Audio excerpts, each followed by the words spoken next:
네. 자, 화면 잘 보이십니까? 그 강의한 글자들? 잘 예, 보입니다. 네. 오늘 영성사, 한 주간 더 추가해서 마지막 시간 되게 됐습니다. 지금 전체 역사적인 흐름에서 어디에 왔는가 하면은, 이제 책으로서는 9번 챕터, 종교개혁과 말씀의 영성. 영성이 무엇입니까? 이제 그런 질문들 우리가 간간히 했었는데요. 영적인 성품, 영적인 성향, 그 중에서 이제 영성에는 여러 컬러가 있는데, 금욕적인, 무력적인, 지성적인, 뭐 여러 가지 신앙의 특성을 영성이라고 말할 때 종교개혁은 말씀의 영성이다. 중세 수도원적인 영성에서 이제 성경의 말씀, 기록된 언어로 주신 성경에 집중하는 또 성령의 역사를 성령의 역사도 능력의 역사가 있고요. 신비적인 역사 있고 그리고 이제 말씀과 함께하는 역사. 이 종교개혁은 말씀과 함께하는 성령의 역사를 아마 교회 역사에서 가장 음, 집중적으로 이해한 그런 신앙 전통이라고 할 수 있겠습니다. 그건 주로 이제 루터보다는 이제 칼빈에 의해서 성령의 조명 교리가 주목되면서 이제 그런 특성을 갖게 되었죠. 자, 그래서 말씀의 영성이라는 것은 성경 기록된 인간의 언어로 주신 하나님의 말씀, 기록된 언어, 그인데 우리가 저기 설교라든지 어떤 신앙적인 대화를 할 때 이 용어 사용에 있어서 조금 신경 쓸 거를 제가 좀 찾아보았는데요. 말씀, 성경, 어떨 땐 본문은 이제 영어로는 텍스트고요. 그리고 언어. 이제 하다 보면은 동어 반복을 너무 많이 해서 약간의 뉘앙스 차이가 이렇게 묻혀버릴 때가 있는데 말씀, 성경, 성서, 하나님의 말씀, 본문, 텍스트, 예, 이런 것을 우리가 적절히 맥락에 맞게 구사하면은 더 분명하게 뜻이 드러난다고 생각을 합니다. 그래서 우리가 이 책을 교재를 의지해서 설명을 해나갈 때 보면 327쪽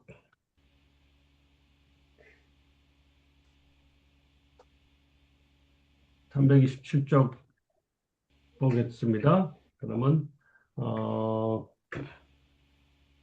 영적인 추구의 활동을 언어적인 표현으로서 수행한다는 것이 종교개혁의 영성의 특징인데 특히 설교를 중시합니다.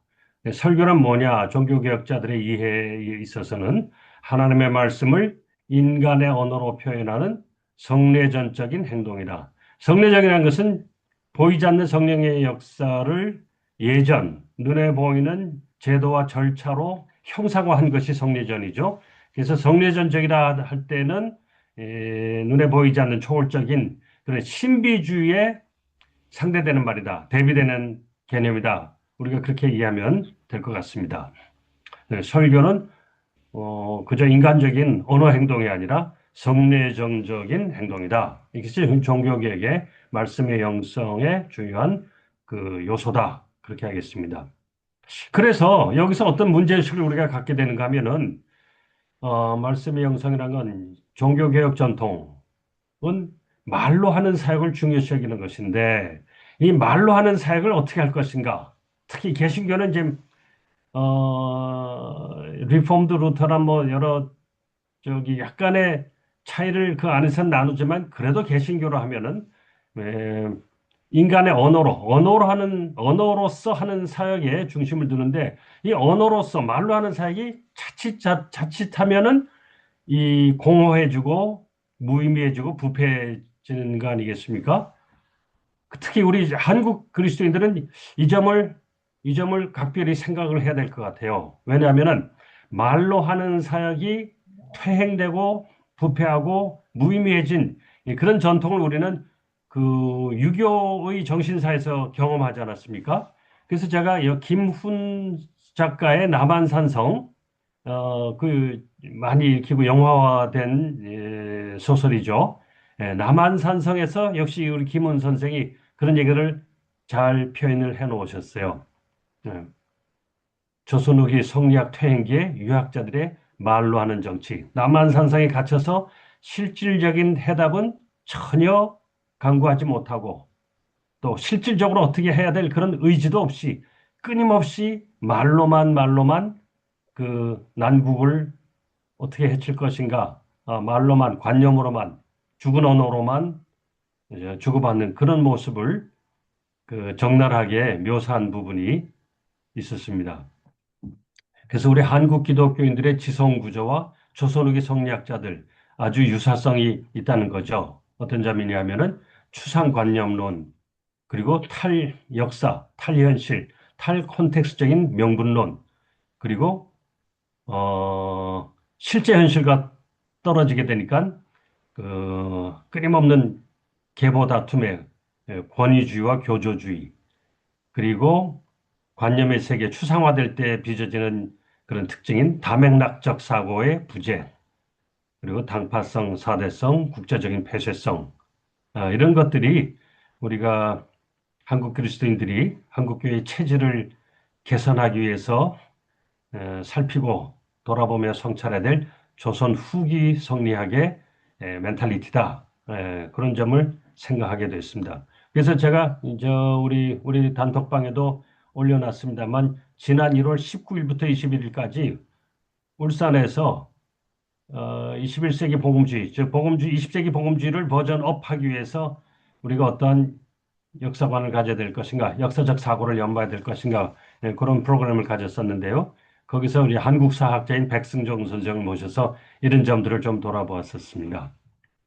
그래서 종교개혁, 말씀의 종교, 말씀의 신앙, 말씀의 능력, 그거 찬사를 보내는 한편, 우리가 말의 종교, 말로 하는 사역을 어떻게 퇴행시켰는가, 거기에 대한 반성의 그 자료로도 삼아야 될 것으로 생각이 됩니다. 그 다음에 그러면 16세기 종교개혁의 배경이란 것은 단순한 묘사가 아니고, 그것을 가능케 한 그런 요인들, 그러한 역사적인 맥락은 무엇인가를 살펴보자는 것이죠. 그래서 16세기에는 성공적인, 16세기 종교개혁은 우리가 너무 찬양 일변도로 갔기 때문에 비판적인 성찰도 좀 많이 요새는 합니다만은, 그러나 중세 카톨릭의 퇴행을 극복한 위대한 영적인 전통인 것만은 부인해서는 안 되죠. 그러면서 그렇다면 16세기에는 그러한 성취를 이루었는데 왜 14, 15세기에 중세 교황청 지배의 그런 스콜라스티시즘에 대한 개혁은 왜 실패했는가? 이것도 그 대비적으로 살펴봐야 된다는 것이죠. 14세기 이 개혁은 보헤미아, 체코 지방의 후스, 영국의 위클리프와 틴들, 성경을 그 지역 언어로 하나님 백성들이 그 성경의 내용을, 의미를 알아들을 수 있도록 번역하는 그런 운동들이었는데, 이거 다 체포돼서 화형을 당하든지, 위클리프는 체포되기 박해받기 전에 저기 편안하게 세상을 떠났습니다만, 우리 한국식으로 말하면 부관 참시를 당했고, 틴들도 어, 그 화형이라는 고통을 받았고, 그때는 왜 실패했는데 16세기 가서는 왜 성공했는가? 그런 점을 우리가 보자는 것이고요. 그리고 이 종교개혁의 의미는 수도사적인 전통, 그 중세 초에는 그렇게 위대한 그 문명의 형성력이까지 했던 그 수도원 전통이 중세 말에 가서는 왜 기독교 세계를 계속 새롭게 하지 못했는가? 이제 이런 것들도 우리가 살펴봐야 되고, 특별히 이제 신학 전통에 있어서는 스콜라 학자들의 시효 만료, 스콜라 방법론의 학문이 더 이상 효능성 있게 작동하지 못하는 그런 시대였다. 용도, 용도 폐기, 그렇게 해야 될 것 같습니다. 그 이유는 이제 컨텍스트와 유리된 교육과 학문 활동이 빠지는 경향이었다. 여기 써있는 대로 보면 좀스럽고 어리석은 문제. 이건 시적 교수의 표현입니다. 좀스럽고 어리석은 문제에 집착하는 그런 학문적인 경향. 그래서 이것은 지엽적인 글자풀이, 문헌학이라는 것은 신학적인 의미를 추구하기보다 언어의 해독에만 몰두하는 것을 말하죠. 그래서 이 문헌학, 영어로 필롤로지라고 하는데, 이 사실 서양 학문 전통에서 필롤로지라고 그러면 상당히 귀중한, 존중받는 그러한 아주 값 있는 학문 전통인데, 우리가 이 신학이 문헌학의 그런 아리로 빠질 때, 그럴 때는 이제 필롤로지를 좀 부정적인 그런 의미로서 이제 언급하게 됩니다. 그래서 지엽적인 글자풀이의 관념적인 정교성, 엄청나게 또 이 공부를 열심히, 연구를 열심히 해서 이 학문성은 대단히 뛰어난 것 같으나 사실상 그 학문성으로서 얻어내는 그런 신학적 의미는, 영적인 힘은 별로 그 시대에 이제 적극적 기여를 못했다는 것이죠. 그래서 이게 17세기에 가게 되면 문자 그대로 스콜라스티시즘, 스콜라주의, 프로테스탄트들이 만들어 놓은 스콜라주의. 이게 사실은 굉장히 모순적인 얘기죠. 종교개혁, 프로테스탄트라는 것이 종교개혁인데, 종교개혁이 신학적으로는 스콜라주의를 극복하자는 것인데, 17세기 가서는 개신교도들이, 종교개혁의 후예들이 스콜라주의를 만들어냈다라고 하는, 그러한 그 자인, 스스로 그걸 인정하는 것입니다. 그래서 이 시적 예술은 종교개혁의 원인과 결과를 단순하게 말할 수 없다. 예, 그렇습니다. 긍정적인 것, 부정적인 것들이 너무 많고 또 영적인 것보다는 이제 이런 학문적인 것이 부각되는가 하면은 또 그런가 하면은 순수히 학문적인 것만은 아니다. 요즘 또 그 말이 상기가 되네요. 이제 백석교단에서 신학은 학문이 아닙니다라고 할 때, 어, 그렇죠. 저기 스콜라적인 그런 개념의 사람은 신학은 학문이 되어서는 안 됩니다. 그런데 학문이 아니라고 할 때 이런 이 영성 있는 탐구가 아니라 무사유의 반지성주의로 가게 될 확률도 많기 때문에 오히려 그런 확률이 더 많은 것이죠. 그래서 신학은 학문이 아니라는 말을 쓸 때는 많은 설명과 예시가 들려야 할 텐데 그것 없이 지금 너무 무대뽀로 쓰고 있어서 걱정들을 많이 하고 있습니다.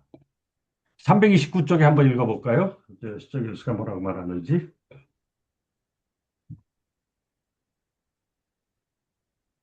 329쪽에 마지막 밑에서부터 보게 되면은요, 이 여섯, 일곱, 여덟째 줄, 종교 개혁의 결과는 원인만큼이나 복잡했습니다. 현재 우리에게는 루터와 칼빈이 가장 유명한 종교 개혁자일지 모르지만, 당시로 돌아가 보면, 이 루터 칼빈의 종교 개혁은 종교 개혁의 한쪽 진영만을 대표할 뿐이었다. 소위 관료적 종교 개혁.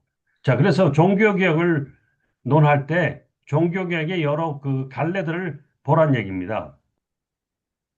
지금 루터 칼빈에 의한 가장 표면적으로 주류를 이룬 그 종교개혁은 관료적, 매지스테리얼, 이 매지스트레이트가 이제 관료, 통치자, 이제 관료가 하급 관료란 뜻은 아니죠. 예, 지배적인 그 행정 정치 권력을 맡습니다.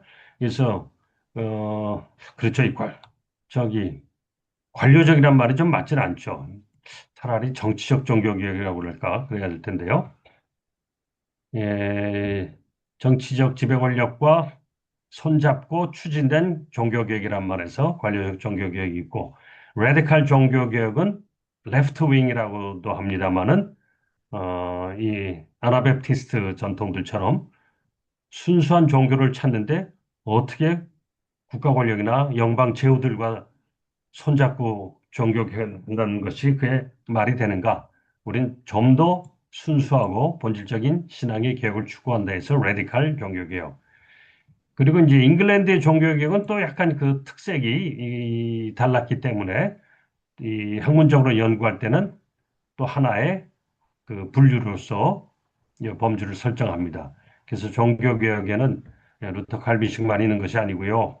에, 아나베프티스트로 대표되는 레디칼 종교개혁이 있고 또 어, 카톨릭이 아니니까 개신교라고 하지만은 사실은 로마 교황청과 분리됐을 뿐 카톨릭과 아주 방불한 그런 또 하나의 종교개혁이 영국에서 일어났습니다. 근데 이것이 영국 교회가 뭐 수많은 나라 중에 하나로서 별 기여나 영향력이 없다면 우리가 이렇게 세계로 나눌 때 하나까지 주지는 않겠지만은 이 20세기에 이르러서까지 이제 영국 앵글리칸 처치 성공회의 기여가 그야말로 발군의 업적을 남겼기 때문에 영국 종교개혁은 굉장히 중요하게 다루어야만 합니다. 영국 교회를 이해하지 못하면은 우리가 오늘날의 개신교 상황, 특히 청교도 전통과 청교도 전통도 17세기하고 19세기하고 완전 다른데요. 예, 그거에 대해서 이해를 못하게 되면 오늘날의 20세기, 21세기 복음주의의 한도를 논하는데 아주 그 무지에 빠지게 됩니다. 그리고 여기 참고로 써놓은 것은 영국이 잉글랜드와 스코틀랜드, 이것이 1707년에 유나이티드 킹덤으로 그 그 연방 국가로 이루어졌다는 것이죠. 그래서 지금도 스코틀랜드 사람들은 우리는 잉글랜드가 아니, 우리는 영국을 그냥 통치해서 잉글랜드라고 그러면은 이제 스코틀랜드 선교사 중에 어떤 분은 난 잉글랜드가 아닙니다. 나 스카치, 스코틀랜드 사람입니다. 이제 이렇게 얘기할 만큼 그 구분이 있고 또 뭐 여러 가지 영화를 통해서도 표현됐습니다만은 잉글랜드인들이 스코틀랜드에 가서 너무 그 무자비한 일들을 자행했기 때문에 이 구별을 우리가 좀 둘 필요가 있다고 봅니다. 그리고 또 하나, 종교개혁이 우리의 신앙 전통이라고 그래가지고 개신교 쪽 이야기만 너무 몰다는 경향이 있는데 카톨릭을 우리의 시야에서 놓치게 되면은 역시 기독교 신앙이란 무엇인가? 앞으로 우리가 기독교 신앙의 복음의 본질을 회복하기 위해서 알아야 될, 확보해야 될 그 경험의 그 귀중한 경험적인 자산들을 놓치게 되는 거죠. 사실 우리 교회사 공부할 때 교회사 학자들 참 이게 그 병폐입니다. 개신교 교회사 학자들이 자기 교단의 역사만을 살핀다는 것은 이건 사실은 일반 역사학의 입장에서 볼 때는 어불성설이죠. 역사학의 그 본질이 인간의 경험을 관리하는, 매니지하는 학문이고, 그렇다면 교회사란 교회의 경험을 매니지하는 그런 지적인 지식의 서기관인데, 그리스도의 복음이 그 프리즘의 여러 빛깔처럼 교단, 교파, 역사적인 신앙 전통에 따라서 가지각색으로 갈라졌는데, 내가 속한 장로교만, 감리교만 이 자기 교단 역사만 얘기하고 나서 기독교란 이것입니다. 라고 말하게 된다는 것은 엄청난 직무유기고 단순한 직무유기일 뿐만 아니라 이 하나님의 나라를 기독교 유산을 오히려 더 분열시키는 그 미필적 고의로서 분열시키는 그러한 큰 과오라고 해야 된다고 말씀을 드리고 싶습니다. 이따 한번 토론들 해보시죠. 그래서 종교개혁 시대의 카톨릭은 어땠는가? 카운터 종교개혁이 일어났어요. 이 카운터 역시 우리 한글의 번역이 참 어려운데, 예, 아직까지 다른 번역어가 생각을 고안을 못해서 그냥 반동 종교개혁이라고 말합니다. 그래서 트렌트 종교회의. 이거는 교황청을 거부하고 교황 지배를 부인하는 또 교황 체제의 그 부패를 탄핵하는 그것이 개신교 종교이었기 때문에 카톨릭이 그것을 반성할 때는 교황이 절대권이 아니라 교황 개인에게 절대 권력이 있는 것이 아니라 종교회의가 최상위 권위체가 되어야 합니다라고 하는 이거 뭐라 그러죠? 그 화형당한 사번원 올라가 저 마지막으로 종교개혁 직전에 카톨릭 개혁을 위해서 추구했던 공유의 전통. 예. 이 공유의 전통으로 그나마 한 걸음 돌아갔던 것이 트렌트 종교입니다. 그래서 1945년에서 63년까지 몇 년입니까? 뭐한 55년, 18년 동안 카톨릭이 자신들을 갱신하기 위해서 애를 썼던 것이죠. 이 공유의 전통이 19세기, 20세기에 바티칸 1차 공유회, 2차 공유회 해가지고 오늘의 카톨릭을 만들어서 지금은 카톨릭이 개신교보다 더 개방적이고 진취적인 그리고 세상과 시대와 상호작용할 수 있는 종교로서 자리매김을 할 수 있게 되었습니다. 그래서 종교개혁 시대 카톨릭은 계속 더 부패해 간 것이 아니라 이런 공유의 전통을 살리는 트렌트웨이가 있었다. 그리고 또 카톨릭의 그 장점, 소델리티 수도회가 다시 또 나타났습니다. 수도에는 6세기에 그레고리 교황이 나오기 직전 베네딕트 수도회가 게르만의 침입으로 온 세상이 다 파괴되고 야만화되었을 때 여기 생명운동을 일으켰던 것이 1차 수도운동이었고 또 1200년대 즉 13세기에 프란치스칸과 도미니칸이 다시 한번 중세 마지막에 수도운동을 일으켜서 어느 정도 회복됐었고 그리고 10세기 때도 910년 이 무렵에 클루니 수도원이 어, 저기 자기들이 개종시켜서 기독교인으로 만들어 놓은 게르만 영주들이 교회를 다시 지배하면서 성직 임명권을 찬탈했을 때 성직 임명권을 되찾아오는 그런 개혁도 이제 10세기에 있었고요. 그리고 16세기에 로욜라가 다시 예수회라는 수도회를 만들어서 가톨릭을 갱신하는 의미 있는 뭐 100% 전반적인 것은 아니지만 굉장히 의미 있는 상당 비중 있는 그런 선교를 펼쳤습니다. 카톨릭의 공예 전통 제가 여기 써놨네요. 그 다음에 이제 종교 개혁자들을 이제 살펴봐야죠. 역사의 구체성 위해서는 어떤 인물들이 있었는가? 루터는 예, 루터는 복음에는 하나님의 의가 나타나서 믿음에서 믿음으로 이르게 하나니라고 하는 성경적인 의, 즉 인간의 의나 율법적인 의가 아닌 인간을 구원하시는 의롭게 하시는 justification 하시는 칭의, 의롭다 인정받게 하시는 그 하나님의 의의 개념을 혁신했다. 하나님의 의의 개념을 발견함으로써 의의 justice의 개념을 혁신했다. 이 루터가 발견한 하나님의 의의 반대가 뭘까요? 이거 아주 좋은 퀴즈가 될 겁니다. 어, 자베르 경감의 의. 어때요?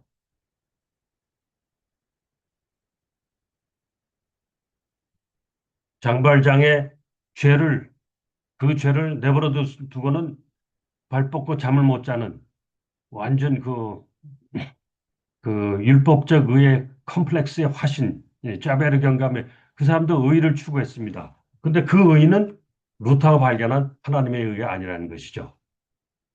그 의는 루터로 하여금 끊임없이 고뇌했고 끊임없이 수많은 고행과 그 용맹정진의 수도사적인 그 금욕에도 불구하고 죄책감에 몰아넣게 했던 그런 종류의 인간적인 의였던 것이죠. 그리고 누구죠? 레미제라블 그 작품을 쓴 빅토르 위고가 그려놓은 바에 의하면 자베르 경감의 의는 강자들의 강자들을 위한 의였어요.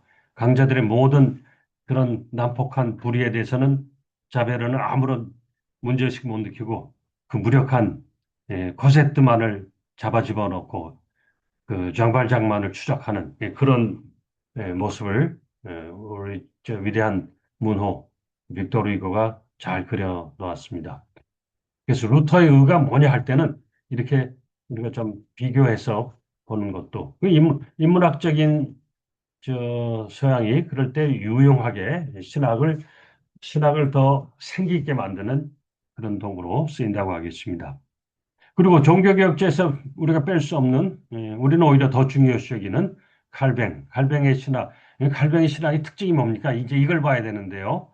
칼뱅의 신학의 특징은 컴플렉시오 오포지토rum이라고, 이것이 칼뱅 탄생 400주년인 1909년인데, 그때 세계 칼빈 학회에서 아주 본격적으로 아젠다로 삼은 것이 그겁니다. 우리가 수백 년 동안 칼뱅을 연구해 왔는데, 정말 칼뱅의 신학에서 가장 중심적인 그 동력이 되는 요소는 뭐냐? 이걸 한번 제대로 밝혀보자 해서 나온 결론이, 그는 어느 특정 교리, 수많은 교리 중 하나가 아니고, 그 교리를 가능케 하는 인식론적인 원리에서 이 칼뱅의 신학적 사고, 이 신학의 특징, 더 정확히 말하면 칼뱅은 어떻게 두잉 디올로지를 했는가? 칼뱅의 두잉 디올로지의 가장 중심적인 원리 내지는 요소는, 원리 내지 요소는 무엇인가 할 때, 그건 대립되는 것의 복합입니다. 라고, 합의에 도달을 했습니다. 이게 1909년에 아젠다가 제시됐다가 이것이 정말 그 국제적인 학자들 가운데 더 이상 논란되지 않고 합의가 된 거는 저기 500주년 때, 500주년, 2009년이죠. 예, 제가 왜 그렇게 말씀드릴 수 있는가 하면은 2009년에 국제칼빈학회에서 그 토론하고 연구 성과를 아주 두꺼운 리포트를 냈는데, 그게 우리 총신하고 좀 관계가 있는 미국의 칼빈 신학교에 있던 리처드 갬블이라는 칼빈 연구자가 그 자세히 썼기 때문에, 어, 우리가, 여기에 이제 학자들이 컨센서스에 이르렀다라고 서술해 놓았기 때문에, 그것을 인정하는 입장에서 이렇게 말씀을 드릴 수 있다고 봅니다. 그리고 이제 이거는 현대에 와서 처음 만들어진 것이 아니라, 이건 중세 신학 하시는 분들에게 좀 더 문의를 해야 될 일인데, 어, 니콜라스의 쿠사가 이런 개념을 사용했다고 그럽니다. 그래서 컴플렉시오 오포지터럼은 우리 기독교 신학을 구성하는, 하나님의 통치를 구성하는 서로 상반된 요소들이 분리되지 않고 역동적으로 상호작용하며 교호적으로 작용하는, 그러한 이치를 가리키는 개념입니다. 영혼과 육신이, 하나님 통치, 하나님 나라의 현재성과 미래성, 하나님 주권과 인간의 책임, 교리와 윤리, 존재와 행위, 교회의 원심성과 불심성. 이게 제가 오면가며 여러 번 얘기를 한 거기 때문에 이따가 혹시 더 필요하시면 질문해 주십시오. 그래서 종교개혁에 있어서 할 얘기가 너무나 많은 거기 때문에 우리가 요 정도만 좀 짚어보고요.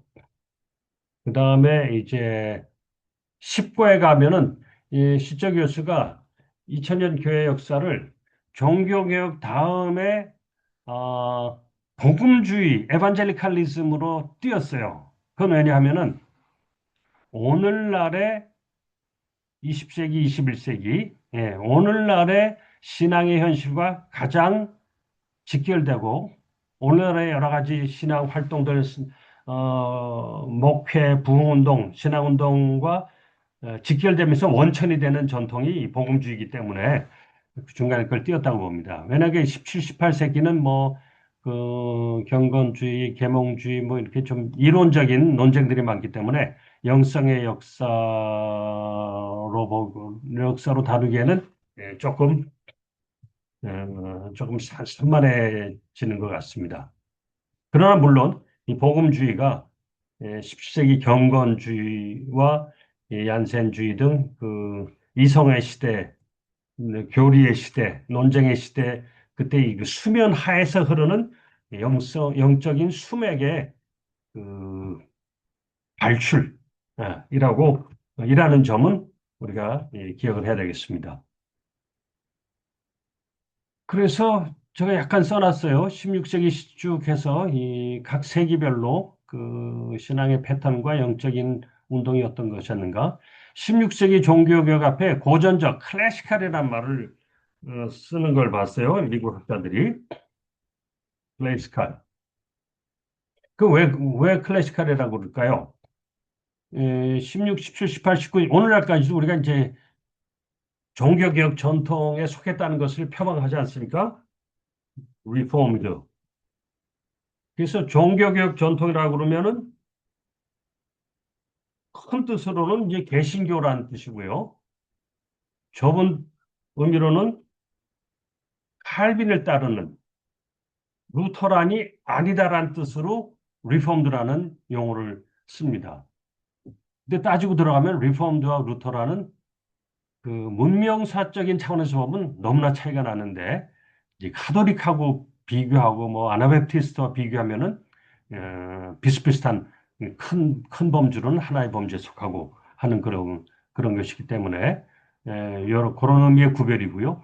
그다음에 클래시칼이란 말은 종교개혁의 그 원래 모습이라는 뜻입니다. 17세기도 종교개혁 후예인데 17세기는 개신교 정통주의라고 부를 만큼 16세기의 개혁자들과는 아주 많이 달라진 그런 점을 지적받고 있습니다. 역동, 다이내믹과 크리에이티비티에 있어서는 어, 요즘 말로 확 떨어지는데 근데 신학에서는 이 17세기주의자들이 신학교를 장악했기 때문에 자기들이 개혁주의의 적자, 정통성이라는 걸 주장하면서 신학 전반을 아주 무기력하게 만들었다. 이것이 예, 뭐랄까요? 16세기를 중시 여기는 사람들의 비평입니다.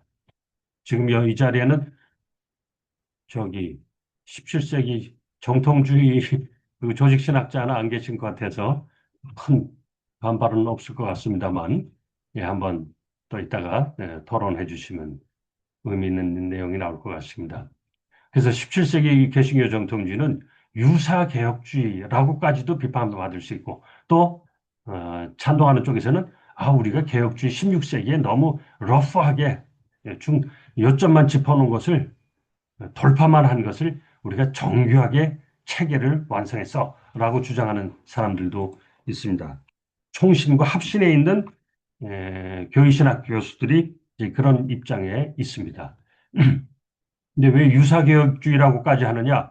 저는 그 말을 제가 제가 뭐 꼭 늘 학자적인 연구 생활만은 안 했습니다만 중요한 그 레퍼런스를 볼 때, 이 총신 고신 합신에서 중요시하는 그 화란의 철학자 도에베르트라고 하는 철학자가 그렇게 평가한 것을 보았거든요. 17세기 개혁주의 후예들은 문헌학 정신에 무릎 꿇어서 예, 교의의 주석에 빠지고 말았다. 새로운 누잉 티올로지를 해내지 못하고 예, 문헌학의 그 소극적인 면, 언어적인 분석과 문자적 의미의 발굴.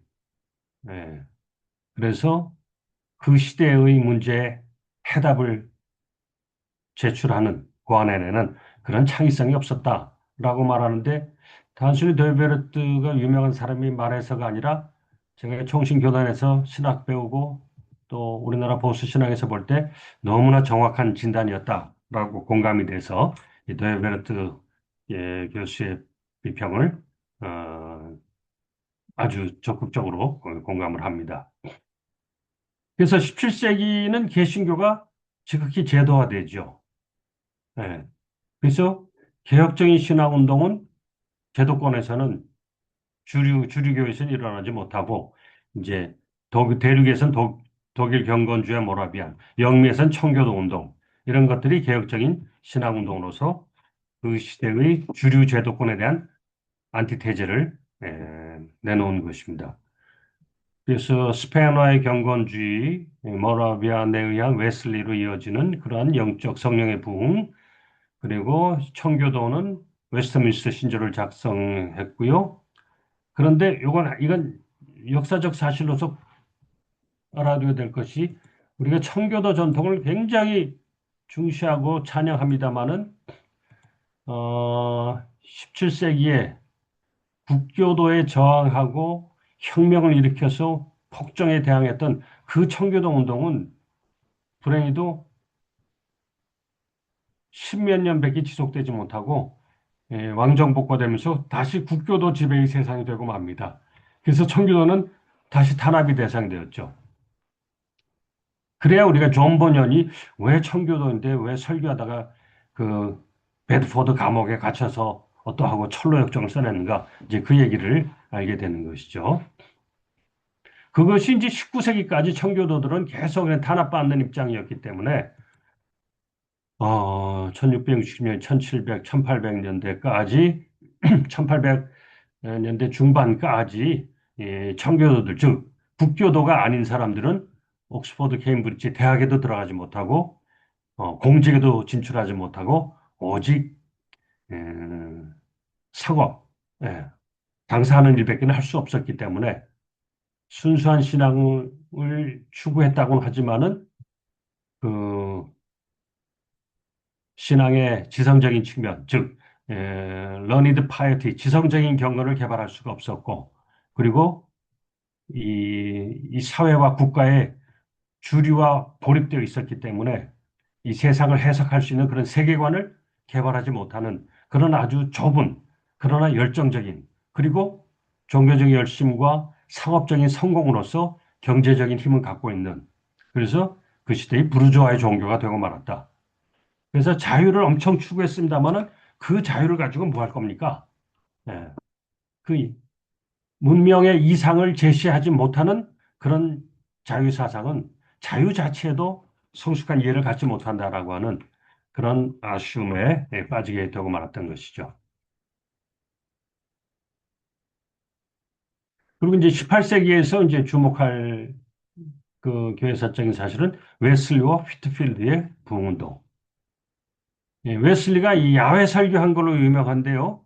어, 웨슬리가 은혜 받은 성령의 부흥으로서 이 신앙운동을 하게 될 때, 웨슬리가 오늘날의 오순절 성령운동가들과 너무나 대조적으로 차이나는 점이 있습니다. 웨슬리는 당시 국교회의 태만과 부패를 신랄하게 비판했거든요. 오늘날의 오순절 순복음 운동은 비판적인 차원이 없죠. 신학이 없으니까. 그래서 능력만 나타낼 능력 사용만을 추구하는데 웨슬리는 혁명가적인 입장은 아니었습니다만 도덕주의적인 도덕가로서의 그런 탁월한 성품을 가졌기 때문에 국교의 성직자들을 신랄하게 비판했어요. 그렇기 때문에 국교에서 웨슬리에게 교구도 주지 않았을 뿐만 아니라 설교할 기회를 주지를 않았습니다. 그래서 웨슬리가 한 말이 어, 교회가 교회가 나에게 웨슬리는 아주 옥스퍼드에서 제대로 훈련받고 거기서 전임 강사까지 지냈던 완벽한 국교의 목사, 안수받은 국교의 목사 성직자였습니다만 교구를 안 주니까 나의 교구는 온 세상입니다. 국교회가 배정해주는 특정 지역만이 아닙니다. 하면서 예배당에서 설교 못하니까 노천 부흥회를 한 것이죠. 그러면서 노천 부흥회를 했다는 것이 이때는 굉장히 획기적인 사실이었는데요. 그게 왜 획기적인 사실이었는가 하면은 오늘날 같으면 예배하는 게 무슨 문제가 있어 하지만 이때는 퓨리탄 청교도 목사들이 예배당 아닌 데서 설교를 하다가 붙잡혀가는 그런 시대였거든요. 그렇기 때문에 노천에서 야외 집회를 한다는 것이 굉장한 그 부담이었는데 휘트필드가 시작하고 수천 명, 수만 명이 모이고 성령의 역사하니까 웨슬리가 이제 노천 집회를 거리낌 없이 하게 되는데 그게 시초가 1739년입니다. 힐스우드라고 하는 탄광지대, 영국 그 중섭의 그 웨일즈 가까운 브리스톨 그 지역이라고 합니다. 여기 아주 그 노동 운동이 거칠게 일어나던 곳이었는데 여기가 이제 감리교 운동의 오히려 거점이 되는 그런 변화가 있었습니다. 그리고 이 시대 1730년대 조나단 에드워드의 대각성 운동이 일어났어요. 이게 1차 대각성이라고 그러죠. 미안합니다.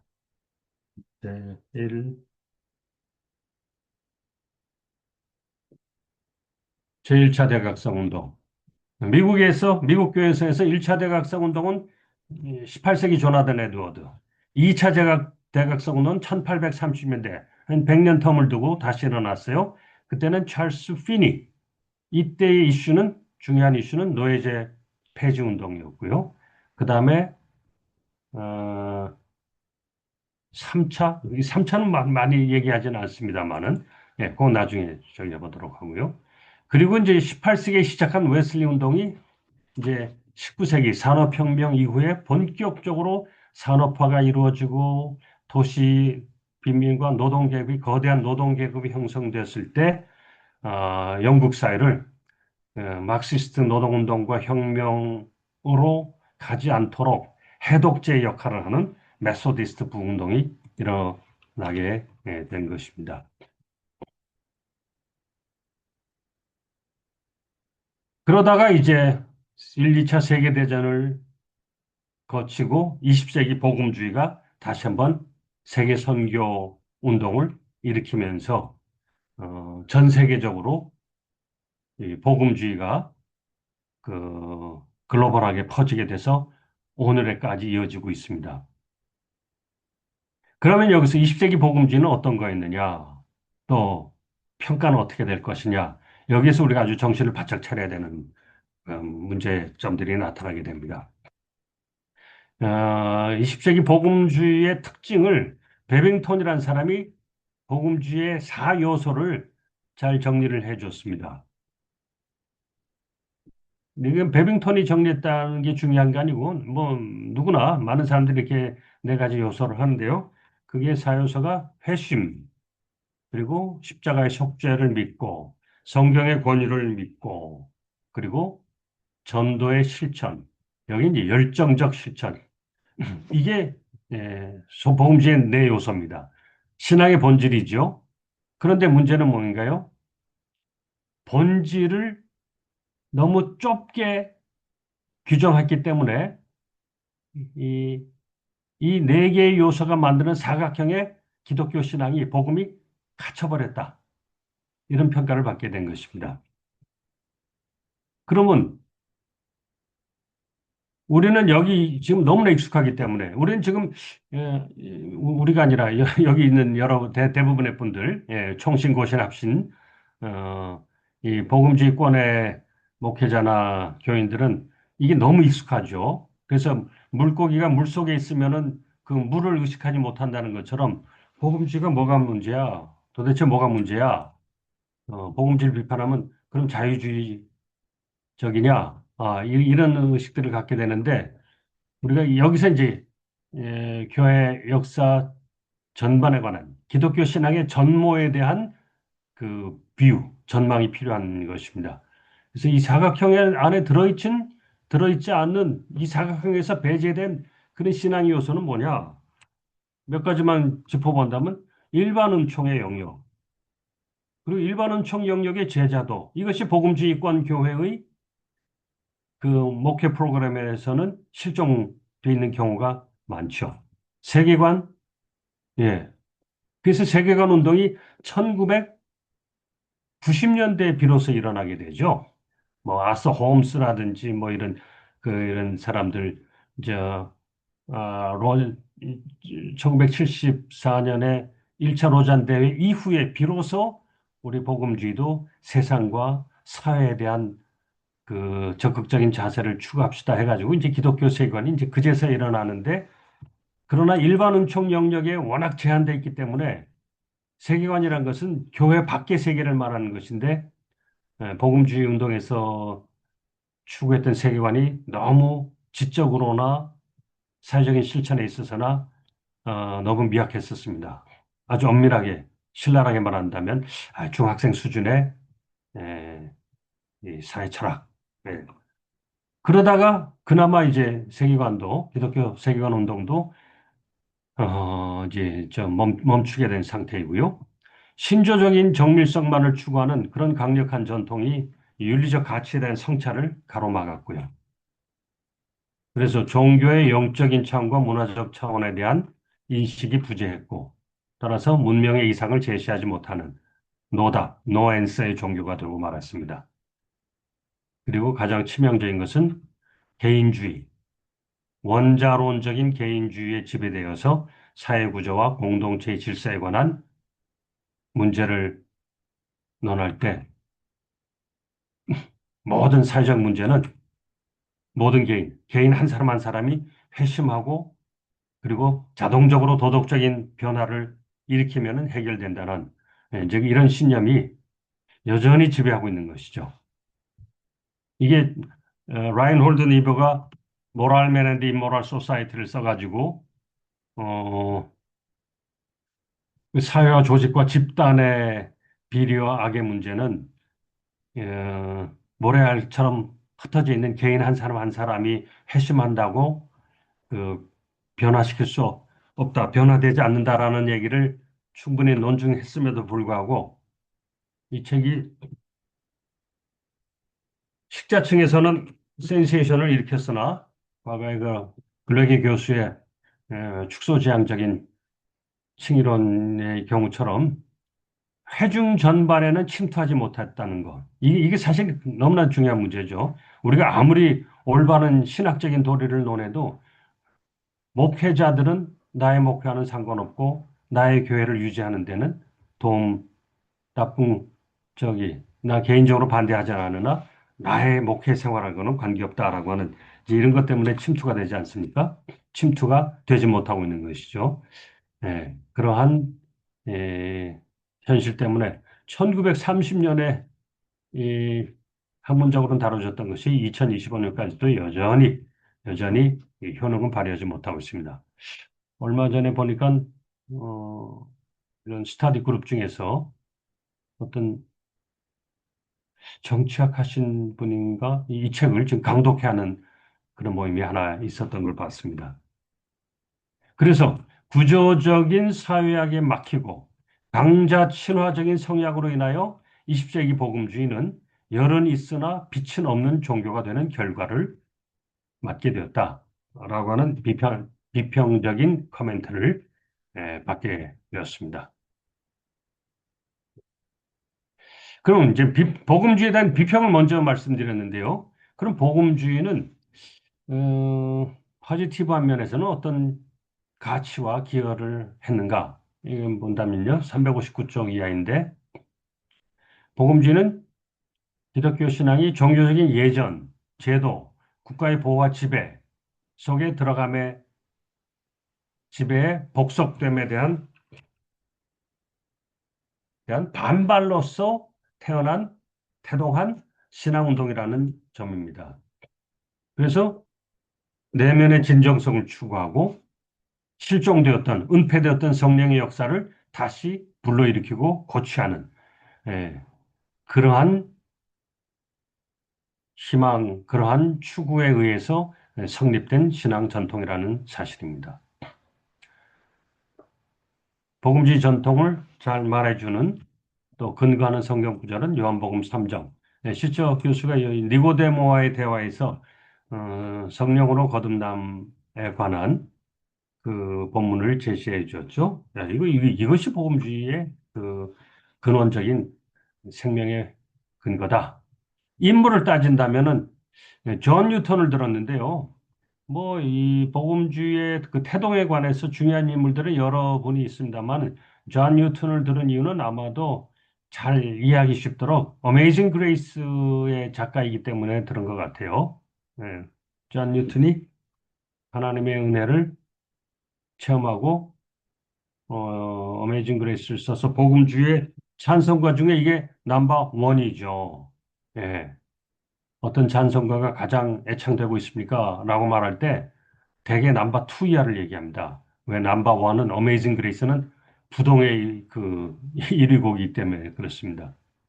그래서 존 뉴턴이 은총에 의한 구원, 또 그 은총은 어떠한 죄악도 능히 에, 소멸하고 속량해 주실 수 있다는 은총의 신앙. 이 기독교의 뭐 저기죠. 알파요 오메가이죠. 그래서 존 뉴턴을 들었어요.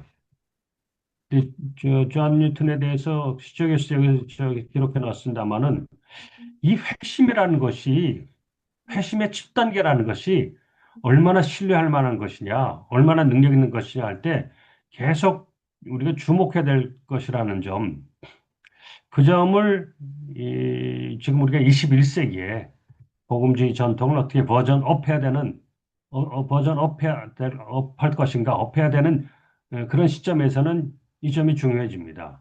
존 뉴턴이 회심하고 나서도 노예 선장 노릇을 수년간이나 계속을 했어요. 그 말은 회심한 존 뉴턴의 양심이 노예제들을 바라보면서도 아무런 트러블을 못 느꼈다는 것이죠.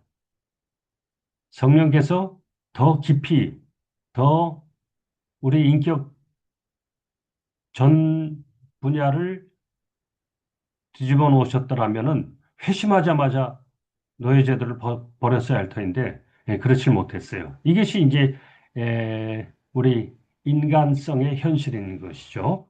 또 신앙이 인간성을 여과하면서 인간성이 여과되면서 나타내는 현상들의 그 다양한 모습의 예이기도 하고요.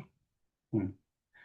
저는 이것을 그 크리스토퍼 도슨이 얘기한 대로 영적인 차원과 문화적 차원, 문화윤리적 차원이 이게 분리된 상태라 이렇게 보겠습니다. 영적인 차원과 문화윤리적인 차원은 언젠가는 연결이 되지만은 처음부터 그 자체로서 연속된 것은 아니다. 이 영적인 차원에서의 변화, 역사가 문화적으로 윤리적으로까지 변화를 일으키기까지는 하나의 시차가 필요하다. 그것이 인간의 현실이다라는 것입니다. 그래서 영적인 차원과 문화적인 차원이라는 것을 조금 단계를 대략 짚어보면은 핵심하는 거는 영적인 차원의 영적 차원의 사건이고 회심한 사람은 기도하고 예배하고 성경 공부하고 예배당 교회 공동체 안에서의 교제와 봉사를 하고 그리고 구령 전도사까지도 합니다. 주로 영적인 차원의 활동이죠. 그러다가 이제 점점 교육, 학문, 예술, 직업 분야의 하나님의 통치란 어떤 것인가, 신앙적으로 합당한 모습이란 어떤 것인가를 인식하게 되면서 그 문화, 사회문화 부반의 분야의 복음화와 또 그 영역에서의 그리스도인으로서의 봉사를 하게 됩니다. 이제 문화적 차원에서의 신앙이 작동하기 시작하는 것입니다. 그리고 이것이 이제 점점 더 단계적으로 발전해서 사회적인 행동, 시민운동, 정당 정치. 이 대표적인 인물은 윌버포스고 보면 누구나 분명하게 이해할 수 있을 것입니다. 정당 정치를 통해서 노예제도를 폐지하려고 했던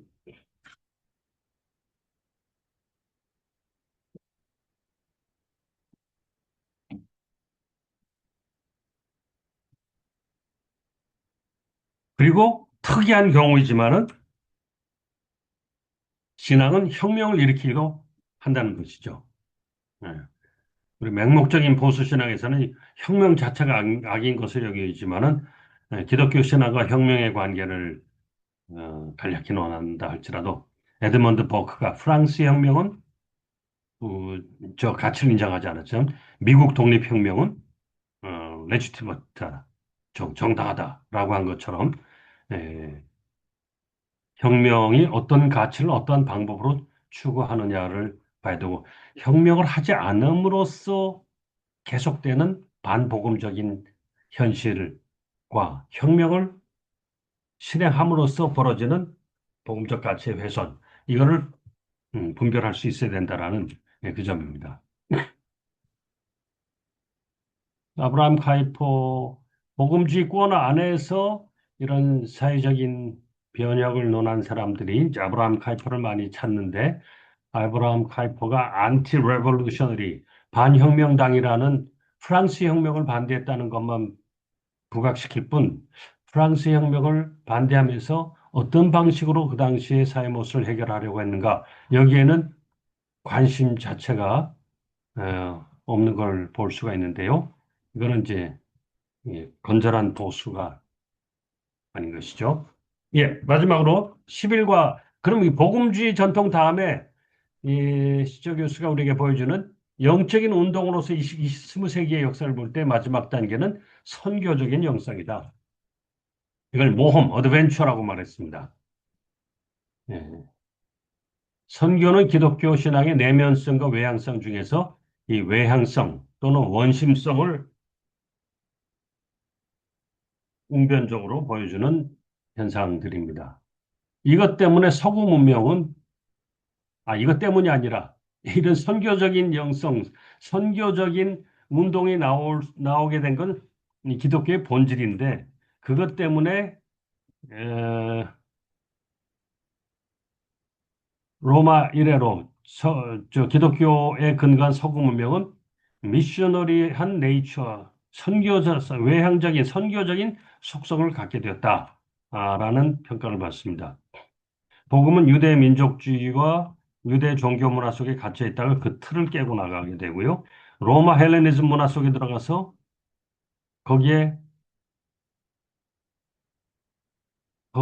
완전 갇히지는 않았고 그 문화로서 복음의 표현 양식을 삼았습니다.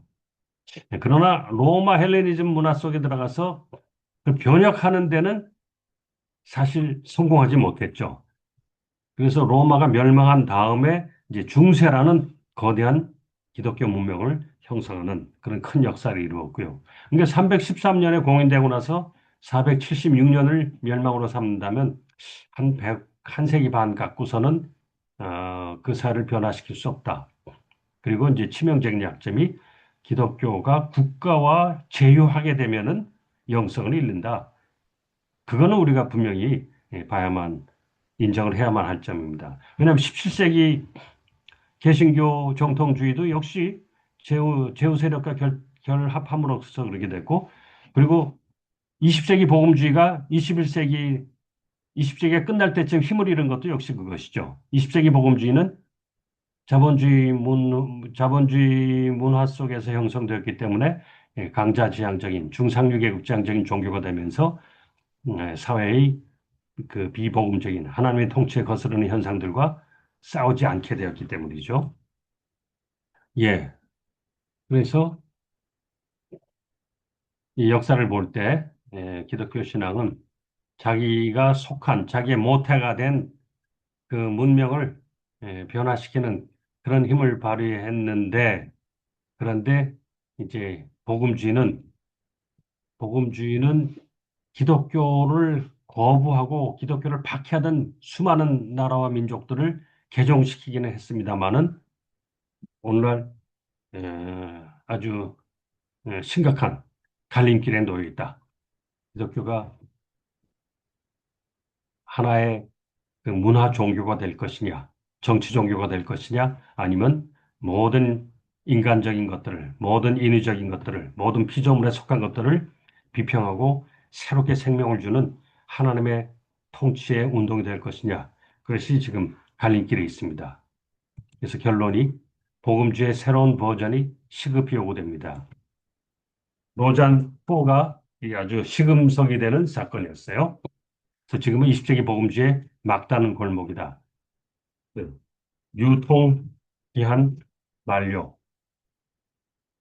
그래서 넥스트 복음주의를 설계해야 될 시점인데 2009년에 미국에 있는 한인 학자 라승찬이 바로 이 넥스트 에반젤리칼리즘이라는 책을 쓰고 중요한 그 분석과 기초를 내어놓았는데 이제 미국 복음주의의 교권을 가진 사람들이 이 넥스 에반젤리칼리즘을 좀 묻어버리는 그런 경향을 저는 조금 비평적으로 보고 있습니다. 예. 그래서 우리 청신화의 자료집에 3집이 그 타이틀이 그거거든요. 변혁적 제자도와 넥스트 복음주의. 예, 이것을 참조해 주시면 예, 도움이 되실 겁니다. 예, 9시 2분. 이 정도로 1차 제 강의는 마치겠습니다.